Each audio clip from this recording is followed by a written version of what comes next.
Welcome back, folks, to more Project Zomboid. We are episode 14, and you are with Jonno and Richard Logerson, who has had a somewhat restful sleep in this kitchen. And it's time to start utilising the empty bowl and fucking around with cooking. Oh, but we've only got the lettuce there. There's a lot of frozen stuff, which is a bummer. We've got so much food in here, we don't know what to do with ourselves, ladies and gents. I mean, we've got the hot sauce, the ketchup, the mustard, the olive oil. We've got all the condiments. I mean, it's just we're getting caught up in here when really we ought to be getting on with our objective. Yeah, let's go. Let's get out of here. We have enough food. We have that key. Accumulating quite a healthy bunch of stuff here. Yeah, we'll equip the low maintenance, the low durability item, and get rid of that first. Although that can come back to bite you if you're fighting multiple zombies, right? It's a lizard burp, by the way, because the bloody thing breaks on you. Now we're exploring unknown territory here. Camera film, interesting. Okay, weird. What is this? Like a dark room? This is a photographer's. I've not seen this before. This is somewhat strange, but kind of cool, kind of interesting. I'm guessing we're not going to find anything. And what is that noise? Keep your wits about you, Richard. Enemies lurking, bruv. In all corners, all vicinities. Keep your eyes peeled, son. Yeah, we can hear them. Perhaps it's best, prudent not to open those doors. We will make our way back down the corridor. And this is the ugly thing, is that like a spot like this, it seems nice now, it's quite quiet, but you could easily get flooded in this kind of situation and not have a great deal of recourse. So this kind of exploration always comes with an element of trepidation, Oh, I don't need any of that stuff. Let's keep going. I'm on the red wine, Portuguese wine. Red wine, of course. I don't mind white wine. I don't mind it. Not that much of a fan of the blush. Each to their own credentials. Yeah.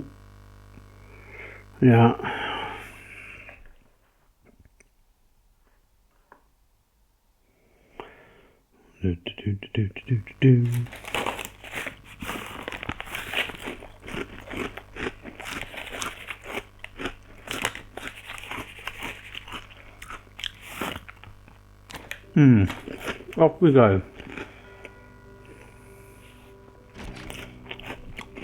Forgive me.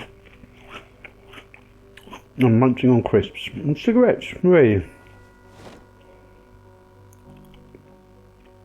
I just had to go and deal with something quickly. Yeah, they've got the doctor's chair, they've got the credentials, whatever the fuck this place is. I don't know what the fuck this is. Is this a salon? Is this... I just don't know, bruv. I don't know it. Books. I used to be obsessed by books, I take every single one. I used to be entirely obsessed with dismantling every bit of electronics as well. But it doesn't serve a great deal of purpose. If you want to fuck around, right, with like moving furniture, if you're like really bothered about settling down and having a super base, right? And you want to go and disconnect or pick up a fucking arcade machine or some sort of an industrial cooker that you want to place into your own stash, then from memory you need a fairly high electronics skill. But leveling electronics is an absolute bollock-ache of a nightmare. And I think really... Oh, storeroom. Nice. What have we got in here then? Beer. We were just talking about white wine, weren't we? And red wine. And bourbon. Wow. The thing about bourbon is it has multiple uses. Look, you can disinfect. You can use it as a Molotov cocktail. You can use it to drown your sorrows. We're a big fan of the old bourbon whiskey, we are. Anyway, I'm going off on tangents and chatting shit.